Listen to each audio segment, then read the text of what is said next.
The opportunity to work with Kellen, can you just tell us a little bit about, kind of what stands out to you about him? I ain't see Kellen that much today. I ain't gonna lie to you and make something up. But nah, I mean, he in there. I think he's real focused, man. He pretty even. Knows what he wants. I mean, just by, and I'm not going off interacting with him today. I'm just going off of kind of the way the schedule is, and I kind of look at things from a different perspective. Like, it's the way he times things up. It's like a reason. It's a reason behind. Why the periods are set up the way they set up, and why the plays are set up the way they set up in each period, things like that. So that's kind of what I was watching. I didn't interact with him too much, but I was just watching him a little bit, and he seems like he's very, very confident in why and when he's doing things. So. Do you get excited about sort of the success that he's had with running backs in his past? Of course, stands out to you? Yeah, of course, and I mean, obviously with Saquon just being the last and doing it. And it's exciting. I try not to look too far ahead. It's day one of camp, so we got to grind, and it's a lot to learn. Just with everybody, it's a whole new team. So just kind of catching everybody vibe and seeing where everybody's heads at. Like, I know a lot about B. Cook, but I never played with him, so catching his vibe, and then Shaheed and Chris are older now, so I'm just watching them, and it's like it's cool to see them grow. And obviously C's, Eric, all these guys, Banks, Tally, Trevor at a new position, man. I'm just doing a lot of observing right now. Yeah, so I feel good. How do you describe Kellen's personality? Like somebody says, what's I'm figuring him out still. I'm figuring him out. I think he cool though. He cool for right now. If he do something messed up, I'll let y'all know. But nah, he cool, man. I think he's excited. I think he got good energy. Like I said earlier, I think he has a rhyme and a reason to why he does things. He knows what he wants, and I think that's one of the biggest things. I think in being a player and a coach, like just having the confidence to say something, do something, and then stand on it. Like have a reason why, like whether it goes wrong or right. Like, well, I did this because, and then be able to stick with that. So I kind of get that vibe from him. So we'll see. I got to see what his other vibes is like. He seems to smile a lot. Yeah, he do. Yeah, I don't know what he happy about. Yeah, I'll let me know. Next time y'all interview him, ask him what he happy about, and we can talk about it. Yeah, what was your reaction to Tyrann return? Tyrann, man, I didn't know I was in the locker room, man. I didn't even talk to him. I gotta hit him. I know he was probably bombarded yesterday, so I wanted to cool down a little bit and I'll holler at him. But I mean, just to speak on him a little bit, that was one of them guys. Like I think everybody, growing up, it was like the Vicks, Dion's, and like Honey Badger, especially in me coming up. So a lot of respect to him. Happy I got to play with him. Good friend, good dude, all around. So I know he got something up his sleeve for what he's doing next. So I'll be connected with him. He out here. So I talk to him. With you being the leader of the running back room, how do you lead or react or treat veterans like Cam, Akers, or you got Clyde versus the younger guys? I treat everybody the same. I see. I've never been because I had older guys that were cool to me, like Adrian Peterson, and I had Mark, and I had Travaris Cadet, guys that had some years on me and just brought me in and kind of like let me find myself. They weren't overly trying to like push me in one way or the other, or get on me too hard when I messed up, or praising me too much when I did well. It was more so like, okay, well, you here now, we all grown, like find your path. If you need something, I got you. So I'm just watching everybody, Kendra here, third year. I know Clyde, man, you seen what he's done. He's been able to do in the league. Man, everybody, Devin, all these guys in the room, man, I think all of them got their own personalities. I'll speak for me. When I came in my rookie year, I knew who I was, but when you get to another level, it's like that anxiety to perform. So I just try to let everybody find what makes them comfortable, and then I'm just there for the assist. Like if you need something, holler at me. And I don't want them to look at me and like, oh, it's Alvin. Like I gotta be on my man. No, we all together. Like I'm looking at them like I gotta set a good example. But I'm not. I don't feel pressure to act a certain way. Just be you. I just tell everybody be you, and that's the best way to make it gel.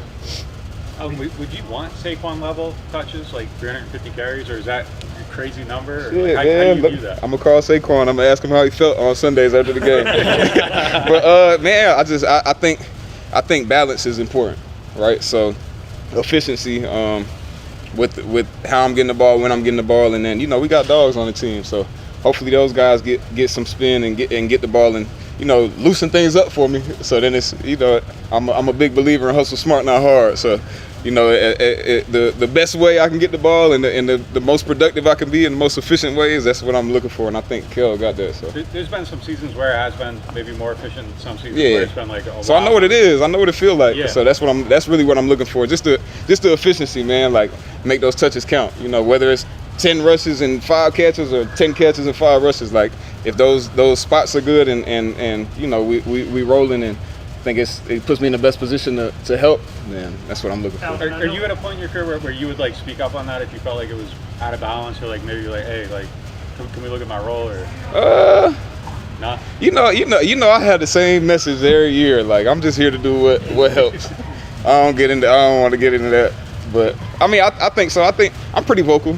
In the building, when we going through things and figuring things out. I know for the past 3 I definitely have, and that was, but it's cool. We moving on. I know it's very easy to say we don't care what people say from the outside, yeah. and we're giving our 100% every day and all that. How do you weigh coming in as a veteran, knowing you're picked to finish last by a lot of people who are going to start an inexperienced quarterback? I'm gonna tell y'all, I don't watch sports, I don't watch Sports Center, all that. So everything that is said about us, it gets sent to me either by my brother, my friends, like my 4 best friends, or like my mom will randomly call me and be like yesterday, she right when I found out Tyrann retired, she's like, Tyrann retired. I'm like, yeah, Mom. She's like, did you talk to him? I'm like, nah, not yet.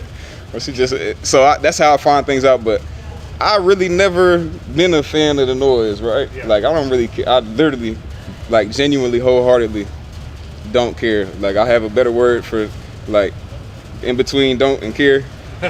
But I'm focused on what's going on in here. But how about the importance of things like the spirit and the energy and the belief and the buy-in? I mean, is it harder to do when, there's sometimes when you think you have the best team in the league, and sometimes when there's like a mountain climb. Yeah.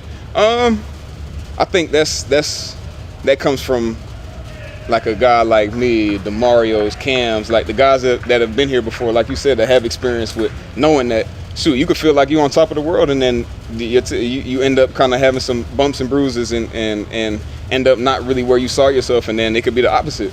You could feel like this year we ain't, and then you explode. So I think right now we just building. We building. I think it's especially for me, and I know DeMario over there and Cam, them guys are gonna talk, and I know they're gonna have the same message. Like we have to build. We have to earn the respect of each other. We have to earn the respect of these coaches, get back the respect of these fans, and shoot, on Sunday it'll take care of itself. I think we got talent. Guys around here played a lot of football, and we just got to get our vibe back, man. We just got to get our spark back. So when you mentioned you've talked about being here and seeing Drew and knowing what it looks like at the highest level. Yeah. Not that you really can compare these guys yet to that, but for if sure. you see maybe like a foundation or the potential to at least achieve greatness from what I see a lot of hunger. I see hunger, and I see a lot of want to, and I see guys that are very studious and guys that don't want to let their teammates down. If we're talking about quarterbacks, right? Yeah. So I see guys that are willing to take the criticism, that are willing to put in the work, that are willing to say, you know what, that's not quite right. We got to switch it up. We got to change how we doing things, and that's just from the 2 days of being here for vet mini camp, and then today, like they're anxious to be great. So it's good to see that. Like I'm on year 9. Them dudes is younger, but they obviously in a position to where they got a ball. They got to put their best foot forward. So I think it's good. I like, especially for me. I think my best performances is under pressure. So I think all 3 of them guys feel some pressure to perform, and I think that brings out the best in you, because they're trying to not only prove it to themselves, try to beat out each other and prove it to the team, but shoot, they trying to prove it to them coaches too. So I think it's gonna be healthy. It's gonna be good. Do you feel like you have to build, when you're talking about building earlier, I feel like you have to build more when you're coming off a season like you guys do, or is it the same kind of building? I think from the outside looking in, you would think that you would have to build more, but I think every year is the same kind of formula, right? Not the same formula per se, but the same mind space. It's like, okay, this team is not last year's team, right? It's a different team, whether it's players, coaches. There's a lot of things that change. There's a lot of moving parts. So I think in my mind, at least, I go into every year with, okay, I gotta be better than last year. So whatever I do, I gotta grind 10 times harder. I gotta be 10 times smart. Like, so that's my whole mindset. So I think from top to bottom, you know, I feel like I exude that. It's other guys around the locker room that exude that, and it just trickles down, and then that becomes the identity of the team, right? So when we're talking about building this, there's core values I think that we've lost, that I think there's guys in here that have it, but for some reason it just wasn't sticking throughout the whole team consistently. So I think it's just like from year to year, you want to be great. The goal is the Super Bowl, so that goal doesn't change. So how you get to that goal every year, there's different puzzle pieces, there's different ways to put it together, but you know the vibe stays the same. It's like I got to be better than last year. I got to be better than the version of myself last year. I got to be a better teammate. I got to be a better player personally. I got to prepare better. I got to work harder. So those are just the essentials, like, I think. So I don't really know if that answers your question, but when you talk about doing like being the best version of yourself, and did you change up stuff in your training? Like, did you do like altitude training when you were up in? Oh yeah, I mean, when you wake up is altitude training. Shit, I was walking up the steps when I first got there, and I thought I was about to die. But yeah, I think for me it wasn't like I'm gonna go to Colorado and train. Swayze got hired, Dion hired Swayze. Obviously, I mean, Dion a good friend, so he allowed me to use the facilities up there. I mean, Boulder's a cool place. It's different, you know. I'm a Southern dude, but it's a little different. But it just kind of put things into perspective, because I was so used, and I'm a creature of habit, so I was so used to just, you know, locking in Miami from March to July, and just being out there, and then having to kind of, not really having to, it was a choice, but Swayze said he going to Colorado. I'm like, I'm coming with you. So just being out there, it just kind of changed my mindset. It's like, man, you know, like I said, the formula doesn't change. So it's like, regardless of if I'm in Miami, Colorado, he could have went to Alaska, I would have went with him.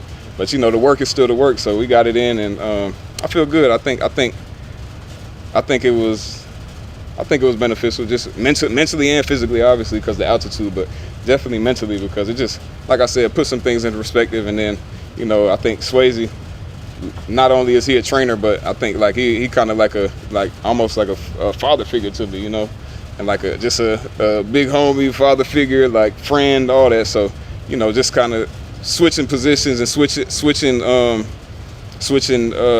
environments kind of changed our conversation a little bit. You know, put certain things into perspective, and it was all healthy, man. I felt really good being out there.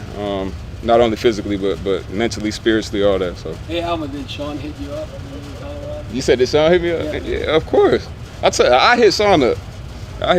Man. You know, all those guys, everybody over there, Streef, Rizzy, everybody. So I talked to them. You know, it's all good.